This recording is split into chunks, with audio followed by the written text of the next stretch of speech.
전능하사 천지를 만드신 하나님 아버지를 내가 믿사오며 그 외아들 우리 주 예수 그리스도를 믿사오니 이는 성령으로 잉태하사 동정녀 마리아에게 나시고 본디오 빌라도에게 고난을 받으사 십자가에 못 박혀 죽으시고 장사한 지 사흘 만에 죽은 자 가운데서 다시 살아나시며 하늘에 오르사 전능하신 하나님 우편에 앉아 계시다가 저리로서 산자 죽은 자를 심판하러 오시리라. 성령을 믿사오며 거룩한 공예와 성도가 서로 교통하는 것과 죄를 사하여 주시는 것과 몸이 다시 사는 것과 영원히 사는 것을 믿사옵나이다. 아멘.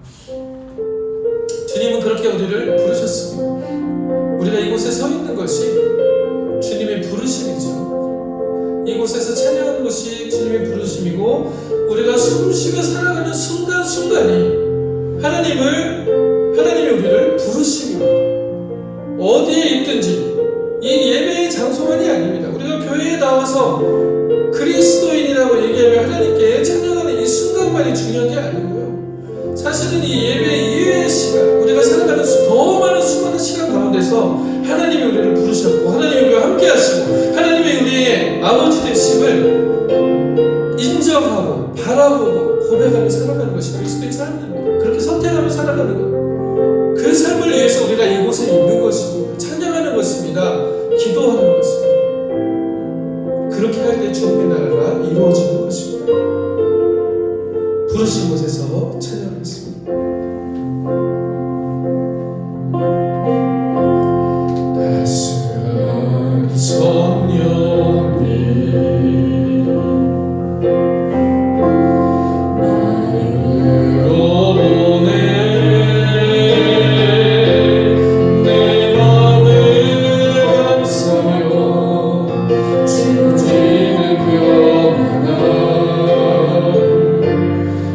만족함을 느끼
하나님의 영이신 성령님이 오실 때만이 가능합니다.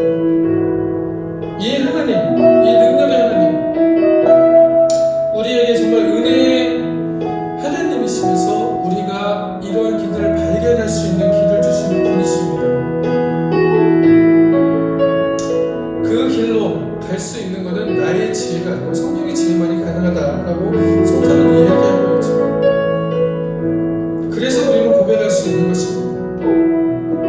나를 지으신 주님이 내 아버지시고 내 안에 계시고 나의 빛이 되시고 내 안에서 빛나는 빛이 되시고 내 안에 숨쉬고 있는 나의 숨과 함께 계신 하나님, 우리에게 생명이 되시는 되게 하셨던 그 하나님의 영을 불어넣으셔서 하나님의 숨결을 불어넣으셔서 우리와 함께 숨쉬고 계신 우리 숨과 함께 계신 하나님을 우리가 발견해야 된다는 것입니다. 이미 숨쉬고 있으면서도 하나님이 나와 함께 하지 않는다고 생각하는 경우가 참 많습니다. 그렇지 않습니다. 하나님은 우리와 함께 숨쉬고 계십니다. 내 안에 계신다고 고백하고 있습니다. 우리의 머리카락까지 다 신다고 신신 받으신 하나님이라고 말씀하고 계십니다. 그 하나님 다시 한번 고백해 봅시다. 그는 내 아버지, 나는 그의 소유. 내가 어딜 가든지 나를 떠나지 않죠. 이 고백이 그냥 고백이 아닙니다. 진리이고 진정한 참이기 때문에 고백할 수 있는 것이죠. 우리 다시 한번 그 의미를 생각하며 다시 한번 고백을 합니다. 그는 내 아버지, 나는 그의 소유. 내가 어딜 가든지 날 떠나지 않죠. 같이 고백하시겠습니다.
나라의 마옵시며 뜻이 하늘에서 이룬 것 같이 땅에서도 이루어지이다.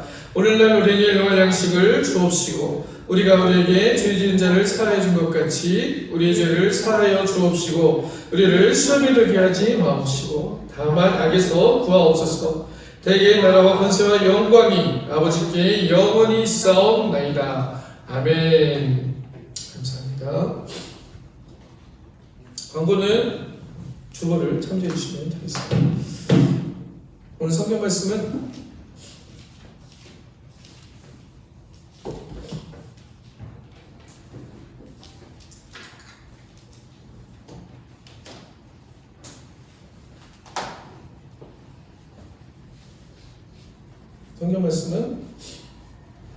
이사야서에서 보도록 하겠습니다.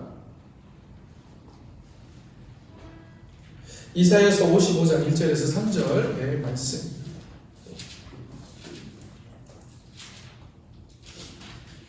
이사야서 55장 1절에서 3절.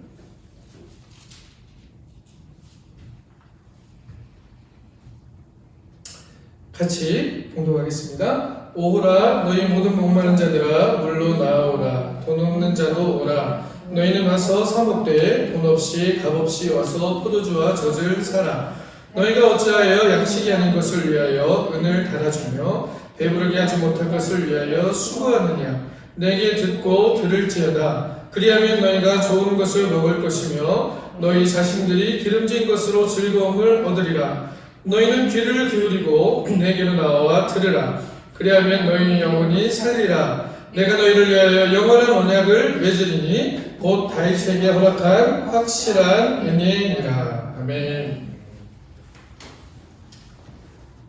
이 시간에도 각자의 삶의 자리에서 그리고 예배의 처소에서 임마누엘 하나님 예배하는 사랑하는 형제자매들 그리스도 이름으로 문안하고 축복합니다. 오늘은 사순절 셋째 주일로 예배합니다. 성서 본문은 이사야서 55장 1절에서 3절의 말씀을 가지고 가장 확실한 은혜라는 제목으로 성경이 깨닫게 하심을 간구하면서 우리 말씀을 나눠보고자 합니다. 이 사순절이라는 거 저번에도 말씀드렸지만 사순절은 40일간의 기념일이라는 뜻입니다. 테스아코스테라는 그리스도인데요. 주님의 고난을 생각하면서 그 40일을 준비하고 그 준비 기간 동안 예수님의 부활을 기다리는 그러한 의미로 사순절이라는 걸 시작했습니다. 40을 생각한다 뭐 그런 뜻이죠. 40일간의 기념일 그런 뜻입니다. 또 다른 의미로는 예수님이 광야에서의 40일간의 그 시험받은 그 기간들을 또한 기억하는 의미에서도 또 40일을 아마 제정했던 걸로 이렇게 교회사적으로 알고 있습니다. 예수님은 이처럼 이 세상에 육신을 입고 오셔서 무엇인가를 이루시고 가셨습니다. 뭔가를 이루고 가셨죠. 그냥 왔다가 그냥 간 게 아니고요. 뭔가 그분이 이 육신을 입고 말씀이었던 하나님의 말씀이셨던 말씀 자체셨던 하나님 자체셨던 예수님이 육신의 옷을 입고 이 땅에 오셔서 우리와 똑같은 육신으로 살아가시면서 이루은 것이 있었습니다. 그리고 성서는 오늘 성서 본문에서도 나오는 것처럼 너희는 귀를 기울이고 내게로 나와 들으라 라고 자꾸 그것에 대해서 요청을 하십니다. 뭔가 들려주고 싶은 이야기가 있다는 거죠. 내가 너희들을 위해서 어떠한 일들을 했고 어떠한 일들이 계획되어져 있고 그리고 우리 사람들의 삶 가운데서 하나님께서 우리와 어떠한 관계를 가지고 싶은지를 자꾸 얘기해주고 싶은 그 사랑의 이야기가 성서에 많이 담겨 있습니다. 이사야서에도 오늘 3장에 보면 오늘 3절에 보면 너희는 귀를 기울이고 내게로 나와 들으라. 그리하면 너희 영혼이 살리라. 내가 너희를 위하여 영원한 언약을 맺으리니 곧 다윗에게 허락한 확실한 은혜다 라고 하나님께서는 말씀하십니다. 우리가 귀를 기울이고 우리가 계속적으로 하나님이 말씀하시고 초청하는 그 어떤 메시지가 있는데 우리 삶에 각자의 다른 메시지를 잃을 겁니다. 분명히 똑같은 메시지가 될 수가 없어요. 왜 그러냐면 보내주시는 하나님의 메시지는 사랑의 메시지지만 우리가 살아가고 있는 상황과 정황 가운데서 들려지는 그 메시지는 또 나와 하나님 관계 안에서 드러나는 사랑의 메시지가 되기 때문인 것이죠. 그런데 중요한 것은 뭐냐면 그 말씀을 듣고 하나님의 말씀에 귀를 기울이려고 할 때 그것이 바로 생명의 자리가 될 수 있다. 그리고 이것을 하나님께서는 허락하셨다라고 말씀을 하고 있는 것입니다. 이 놀라운 사실이 드러나 있는데 사실은 감춰진 것이 아니고 드러난 것이죠. 그리고 예수님이 오심으로 더 육신으로 살아가시면서 그것을 확정적으로 보여주셨던 것입니다. 근데 이 은혜의 사실을 우리는 알고 있는데 그리고 머리로도 사실은 믿습니다. 그리스도인들은 예수님을 고백하는 사람들은 예수님이 구주로 고백하는 사람들은 머리로도 알고 있죠. 그러니까 우리 알므로 이미 알고 있습니다. 이해하고 있습니다. 그리고 가슴으로도 받아들였을 것입니다. 그런데 왜 그런지 우리의 삶이 살아가다 보면 이렇게 놀라운 은혜라는 것이 과연 정말 나에게 주어진 것일까? 라는 어떤 때는 질문이 들 때도 있어요. 아니면 그것을 믿는다고 하지만 그 사람의 삶을 보면 그 전적인 은혜, 하나님께서 부어주신 이 은혜를 마치 받아들이지 못한 것처럼 살아갈 때가 있습니다. 우리가 알지도 못한 사이에 그렇게 살아갈 때가 있어요. 왜 그럴까? 라고 생각해 봤을 때 우리는 사실 이 세상의 조건부적인 사랑, 그리고 조건이 달려있는 은혜라는 것. 그레이스라고 해도 저 사람이 나에게 이렇게 호의를 베푸는 거는 뭔가 이유가 있을 거예요. 그러니까 원인을 찾으려고 하는 거죠.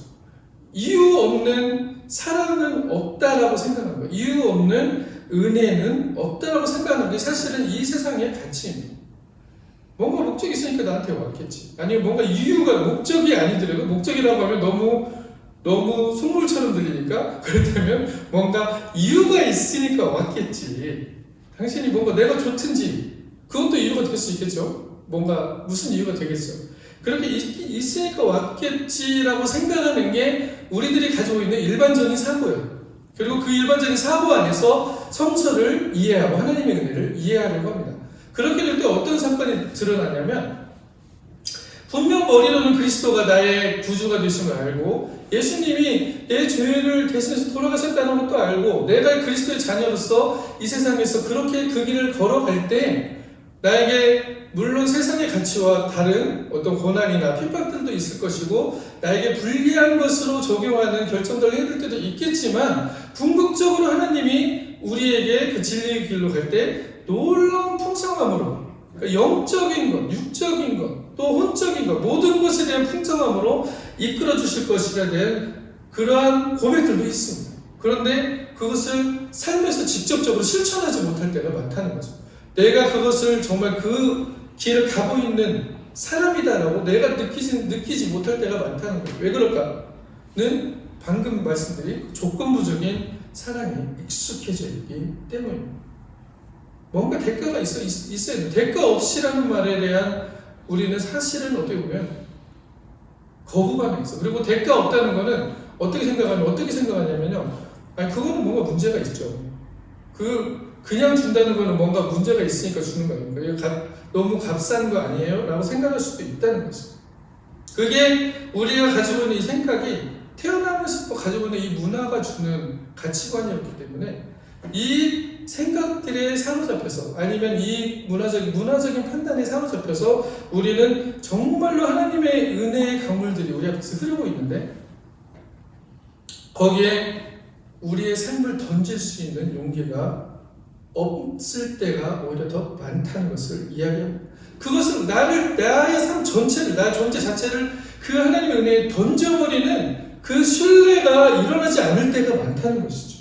문제가 어디 있습니까? 하나님의 말씀과 초청을 듣는 나에게 있습니다.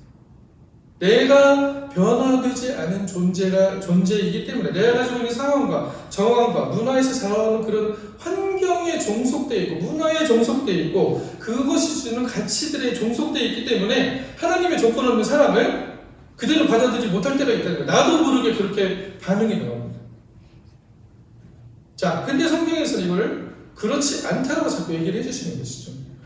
그러면서 너희는 이사야에서 보면 이런 말씀이 있어요. 오늘 본문 말씀 말고 이사야에서 다른 본문에 보면 너희는 여호와를 만날 때 찾고 가까이 계실 때 그를 부르라고 얘기하시면서 그 길을 버리고 생각을 버리고 하나님께 돌아오면 하나님께서는 언제나 긍휼하게 여기시고 너그럽게 용서하시겠다라고 하시는 말씀이 있습니다. 그 이유가 뭐냐? 그 이유가 뭐냐면 그 다음 절에 내 생각이 너의 생각과 틀려 다르다고 얘기해요. 그래서 내 길도 너희 길과 달라서 너희가 생각하는 것 같이 그런 조건부적인 사랑이나 조건부적인 어떤 은혜를 가지고 지금 그런 기쁜 소식을 이야기하고 있는 것이 아니라는 것을 얘기하고 있는 것이죠. 내 생각이 너희 생각과 다르다는 것은 어떤 다른 차원의 얘기를 하는 있는 것은 맞는데요. 분명히 우리가 이해하고 있는 방식과 하나님이 말씀하시는 언어의 기준도 다르다는 것을 얘기하고 있는 것입니다. 하늘이 땅보다 높은 같이 내 길이 너희 길보다 높고 내 생각은 너희 생각보다 높다라고 얘기하시는 의미가 사실은 어떤 수준이 낮고 높음의 의미가 아니고요. 그 정도로 하나님께서 이야기하시고 이해하시는 사랑의 폭에 대해서 말씀하고 있는 것이죠. 아까 우리 찬양한 것처럼 하나님이 우리에게 가까이 계신다고 우리는 말씀합니다. 그리고 매 순간 우리에게 그 기회가 주어지고 있습니다. 성서는 그렇게 증언하고 있어요. 하나님은 지금도 우리에게 오셔서 무엇이라고 말씀하시냐면 가까이 있다라고 말씀하시는 거예요. 그러면서 그를 부르라고 얘기합니다. 그럴 때 긍휼히 여겨주고 용서해 주겠다. 무엇을 용서해 준다는 겁니까? 우리의 길을 가고 있는, 우리가 생각하고 있는 그 은혜의 이해의 방식들, 우리가 생각하고 있는 구원의 방식들, 우리가 생각하고 있던 어떤 복음의 방식들, 신앙의 방식들의 그 제한적인 방식에서 훨씬 더 자유할 수 있고 넓을 수 있는 진정한 하나님의 세계를 만나게 해줄 수 있다라고 얘기하는 것이죠.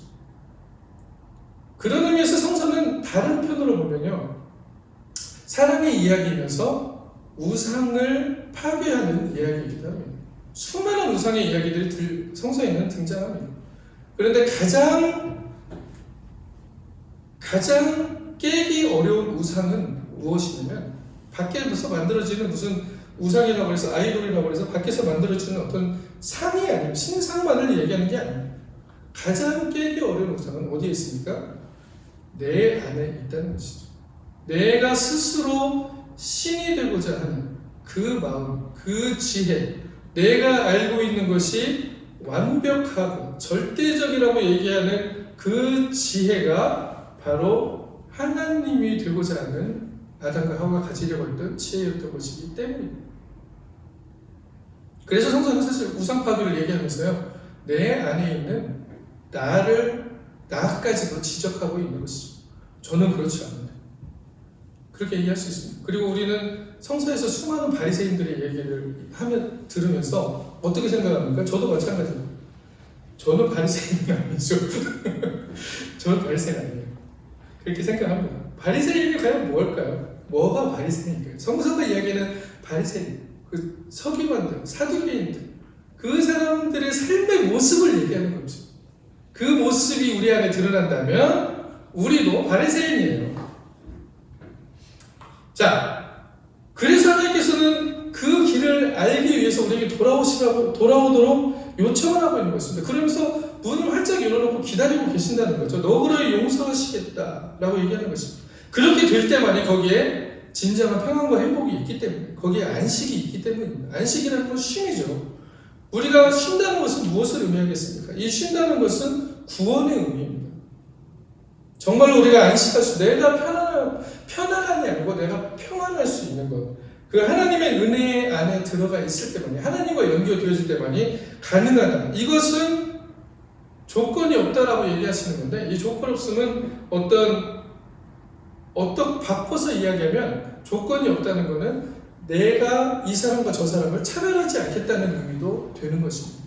하나님은 그래서 모든 사람들을 차별하지 않으시는 것이죠. 마태복음에 보면 그 같은 의미로 어떠한 말씀을 하시냐면, 선인과 악인에게 해와 비를 내리시는 하나님의 사랑에 대해서 이야기합니다. 그러면서 하나님의 온전하심 같이 너희도 온전하라 라고 요청을 하시는데, 그 요청의 앞줄이 그거예요. 선인과 악인에게, 우리가 생각하는 악인에게도 하나님은 똑같이 해와 비를 내리신다는 것이죠. 그것이 바로 하나님의 온전함이라고 얘기하고 있는 거죠. 여기서 우리는 우리의 삶을 다시 한번 돌아봐야 됩니다. 우리가 종교적이 될 때, 신앙인이 아니고 종교인이 될 때 어떻게 됩니까? 하나님의 말씀대로 산다고 우리는 그것을 우리가 생각하는 하나님의 말씀의 길은 이것이야 라고 정해놓은 그 길에서 벗어나는 사람들에게 거룩하지 못하다고 이야기하고, 그 사람들을 당신은 죄인이에요, 당신 같은 사람하고는 내가 상대할 수 없어요 라는 이런 구분이 되어지는 과정들, 판단의 과정들, 이게 바로 어떤 과정이냐면요, 이게 바로 바리새인의 과정입니다. 이게 바리새인이에요. 다른 게 바리새인. 저는 아니에요. 바리새인은 성경에서 제일 나쁜 사람인데 어떻게 제가 될 수 있어요? 우리가 그 모습을 가지고 있습니다. 그래서 제가 어떤 분한테 그 얘기를 했어요. 그래도 죄의 경중이 있잖아요. 어떻게 내가 저 살인을 저지른 사람은 저하고 똑같이 같은 죄라고 생각하십니까? 라고 얘기를 했을 때, 하나님이 보실 때 우리가 가지고 있는 우리의 죄는 도덕적인 범주의 죄가 아닙니다. 많은 사람들이 기독교를 도덕적인 범주 안에 들어있는 종교로 오해할 때가 많죠. 그렇지만 또 기독교는 도덕 종교가 아니에요. 우리가 만들어내고 있는 옳고 그름의 안에 있는 도덕적인 것들, 모랄, 그 안에서 아니면 윤리, 규범, 이 안에서 그것을 지키고 안 지키고를 통해서 죄인이 되고 거룩하게 되고가 아니라는 거예요. 성서는 그렇기 때문에 사람이 만들어내는 종교는 그렇다는 것을 알고 있어요. 그렇기 때문에 분명하게 얘기를 해버리죠. 모든 사람이 죄를 범했으면 하나님의 영광 이르지 못한다. 당신들은 하나님이 볼 때는 똑같은 죄인이라는 것을 얘기하고 있습니다. 근데 우리는 그거를 받아들일 수가 없죠. 내가 어떻게 그렇게 살인한 사람과 똑같습니까? 저는 그렇지 않습니다. 그런데 예수님께서는 그것마저도 뒤집어 엎는 것이죠. 하나님께서는 하나님의 말씀 그것마저도 그런 생각마저도 뒤집어 엎는 거예요. 이것이 어디서 생겨났냐? 비교하는 데서 생겨났다는 것이죠. 비교는 창세기에서부터 시작됐습니다. 누가 시작했습니까? 뱀이 하와에게 묻죠. 하나님과 같이 될 수 있는 열매를 이야기하면서 비교를 시작하게 합니다. 이 비교는요, 그렇기 때문에 하나님 나라에서는 없는 언어예요.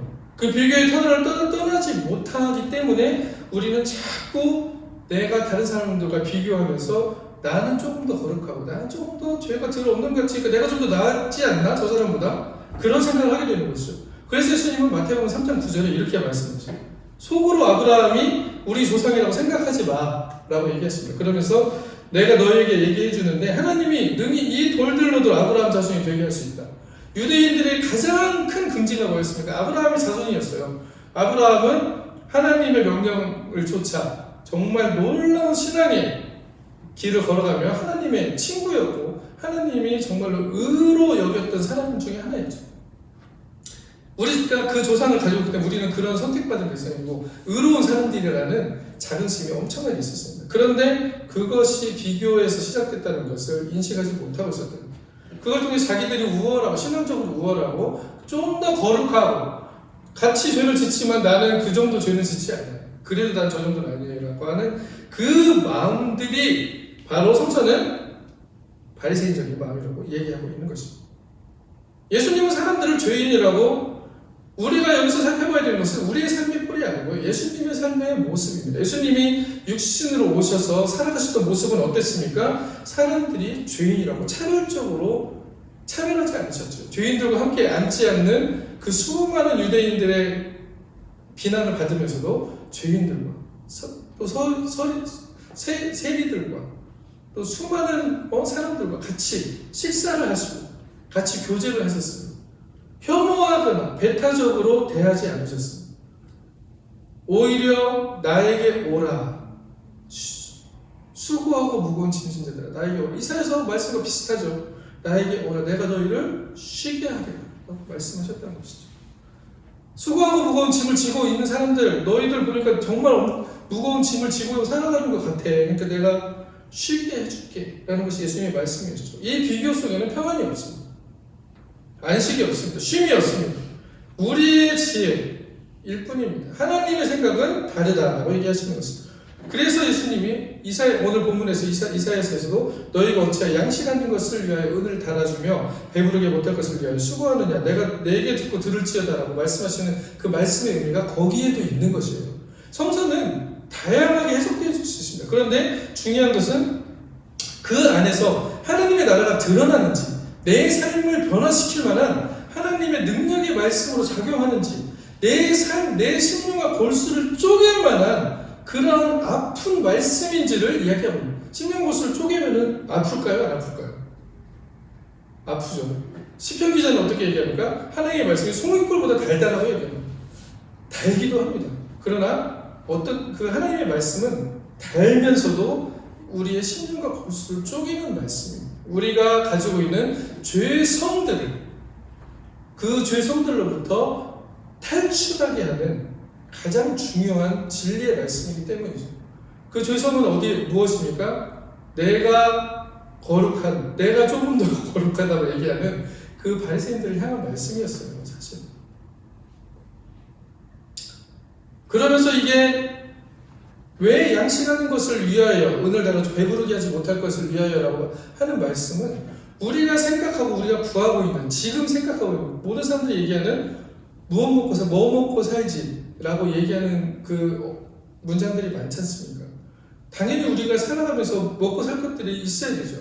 그런데 성서에서는 그 먹고 살 것들이 지금 우리가 살아가고 있는 것에 있어서 목적이 되어지는 것이 아니고 그것이 목적이 되어질 때는 어떻게 되어지냐면 결국은 이것이 나를 배부르게 해주고 내가 우리에게 진정한 양식이 될 것 같지만 궁극적으로 그것은 우리에게 진정으로 배부름과 양식으로 다가올 수 없다는 것을 이야기해주기 때문입니다. 그렇게 배부를 것 같고 돈을 투자하고 양식을 얻을 것 같고 그렇게 살아가는 것이 그냥 현실의 삶이라고 생각할 수 있지만 그 성서는 이런 삶들 이것이 그냥 최고의 목적에 대해서 살아가는 삶을 양식하는 것을 위하여 은을 달아주고 배부르게 못할 것을 위하여 수고한다라는 것으로 이해하고 있다는 것이죠. 그것은 궁극적으로 우리에게 진정한 만족을 채워줄 수 없고 마음에 쉼을 줄 수 없기 때문이에요. 사실 그 많은 과정들을 보십시오. 우리가 살아가고 여기서 지금 살아가는 과정에서 그래서 여기를 떠나자는 얘기는 아닙니다.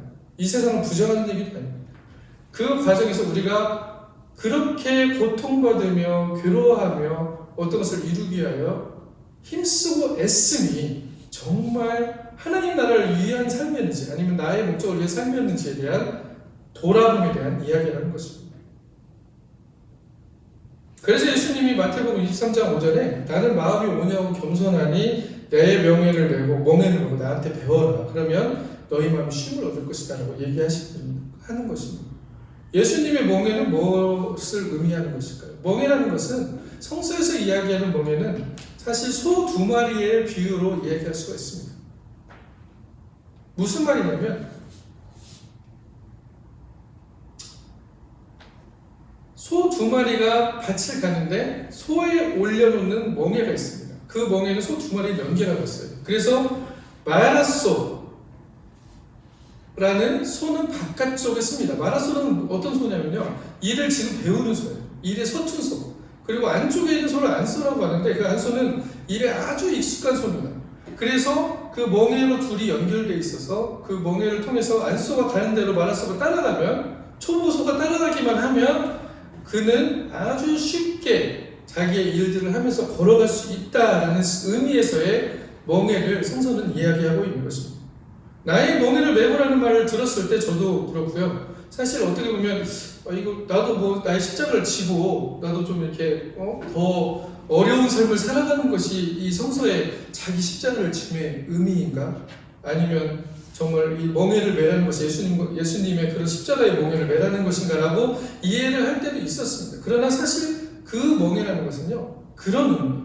예수님께서 닦아놓으신 그 길, 예수님이 걸어가신 그 길을 가는데 함께 가자고 제안하시는 것이죠. 그렇게 함께 갈 때만이 예수님께 조율되어질 때만이 그 바깥소가 자기 맘대로 간다고 하면 분명히 서로 힘들어질 텐데 그 바깥소가 안소에 조율되어져 있을 때, 그 마음이 조율되어져 있을 때 그의 삶 가운데서는 엄청나게 멍에를 메고 있는 것 같지만 그 멍에는 쉼을 줄 수 있는 멍에가 된다는 것을 말하고 있는 것입니다. 그래서 그 멍에는 가볍고 쉽다라고 예수님께서 말씀하셨던 것이죠. 너희 목마른 자들아 물로 나오라. 돈 없는 자도 오라. 와서 먹되 돈 없이 값 없이 포도주와 젖을 사라고 예수님께서는 그렇게 말씀하고 있는 의미가 바로 그것입니다. 그냥 준다는 의미는요, 함께 걸어가자는 의미입니다. 나한테 한 수 배워 라고 하는 의미일 수도 있죠. 어떤 존재에게 한 수 배울 수 있을까요? 우리는 정말로 배울 수 있는 존재를 발견해야 되지 않겠습니까? 우리가 누구에게 배우러 다니고 있습니까? 우리도 수많은 과정들을 거쳐왔잖아요. 수많은 사람들이 어떻게 하면 무엇이 잘 되고 어떻게 하면 잘 되는 비법에 대해서 얘기하고 그런 것들을 강의를 하고 그렇게 살아가지 않습니까? 우리의 삶과 성공과 궁극적으로 그것을 통해서 이루어질 행복, 어떻게 하면 행복할 것인지에 대한 그런 강의들이에요. 아니면 세미나들이에요. 근데 그것을 진정한 한수를 우리에게 알려줄 수 있는 분이 성서는 누구라고 얘기했습니까? 바로 예수 그리스도인데 그 길과 함께 내 마음이 조율되어져 있을 때만 우리 기타 치시는 우리 목사님 기타가 조율이 안 되면 소리가 이상하잖아요. 그런 것처럼 이 조율되어져 있을 때만이 우리가 정말로 내 멍에가 그리스도의 멍에와 연결되어서 그 그리스도의 쉽고 가벼운 멍에가 되어질 수 있다는 것을 얘기합니다. 수고하고 무거운 짐을 지고 우리는 걸어가는 거죠. 너무나 힘든 길을 걸어갑니다. 그러면서 삶이 녹록치 않다라고 얘기합니다. 그러나 성서는 얘기합니다. 거기로부터 자유할 수 있다는 것을 얘기합니다. 그러면서 그리스도를 이야기하고 있습니다. 그리스도는 나에게 무슨 의미일까요? 그리스도는 오늘날 나에게 누구입니까? 그 질문은 여러분들이 하나님과 함께 발견해야 되는 삶의 여정 가운데서 계속적으로 발견해야 되는 것입니다. 하나님의 나라를 찾는 사람들이 바로 그러한 존재인 것이죠. seeking, 계속적으로 구하는 것입니다. 하나님의 나라를 구한다는 것은 계속적인 현재 진행입니다. 그렇게 살아갈 때 내 삶이 그리스도와 조율되어지고 우리 삶 안에 하나님이 너와 함께하고 있구나. 정말 네 삶을 보니까 네 인생을 보니까 하나님이 너와 함께하고 있구나 라는 것을 다른 사람들의 입을 통해서 들려줄 수 있게 된다는 것이죠. 이러한 놀라운 복과 체험이 여러분의 삶에 드러나기를 그리스도인으로 간절히 축원합니다. 아멘. 자, 마지막 찬양 은혜로다 우리 같이 찬양하고 축도 마치도록 하겠습니다. 이게 다 은혜라는 것입니다. 은혜라는 것이 그냥 거저 주어지는 것 같지만 엄청나게 놀라운 비밀이 숨어져 있는 것이죠. 그 은혜를 우리 함께 찬양하기로 합니다. 주님, 이 비밀을 아는 사람들이 바로 그리스도인이에요. 발탈감 주어진 보화를 발견한 사람들입니다. 기쁘지 않겠습니까? 정말 그런 진정한 기쁨들, 내가 그리스도를 메시아를 만났다라고 했던 그 수가성의 우물가의 여인처럼 우리에게도 그런 깨달음과 만남이 있어야 되지 않겠습니까? 주님, 우리를 불쌍히 여기시고 우리에게 하나님의 놀라운 은혜의 강가에 우리가 우리의 삶을 던질 수 있도록 주님 인도하여 주십시오. 같이 찬양합시다.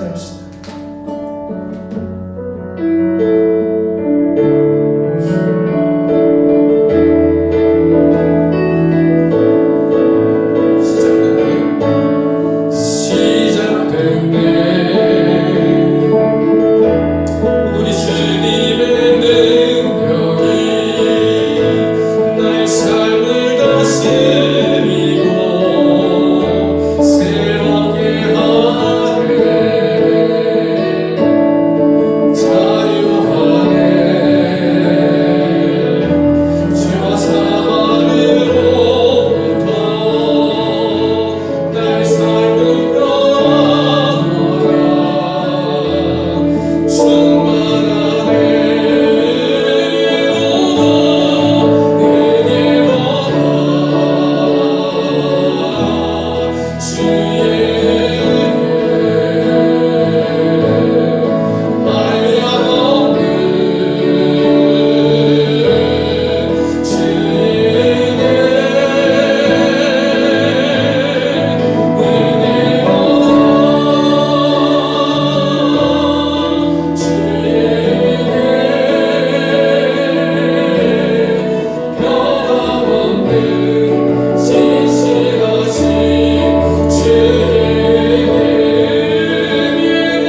주님 그렇습니다. 정말로 주님께서 값없이 나오라고 말씀하시고 값없이 와서 포도주와 젖을 사라고 말씀하시는데 우리가 정말 그 은혜의 깊이와 그 넓이를 깨닫지 못할 때가 많았습니다.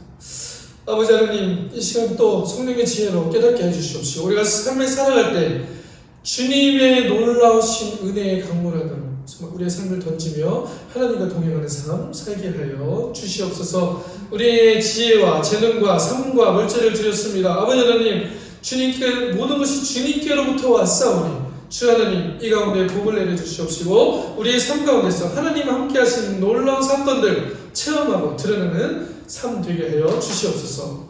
이제는 우리 주 예수 그리스도의 은혜와 하나님의 놀라우신 사랑과 성령님의 깨닫게 하시니 그 하나님의 놀라운 은혜의 깊이를 깨닫고 우리의 삶 가운데서 하나님 함께 하심이 드러나기를 원하는 모든 하나님의 자녀들 머리 위에 지금부터 놀라운 복으로 함께 하시기를 간절히 축원하옵나이다. 아멘.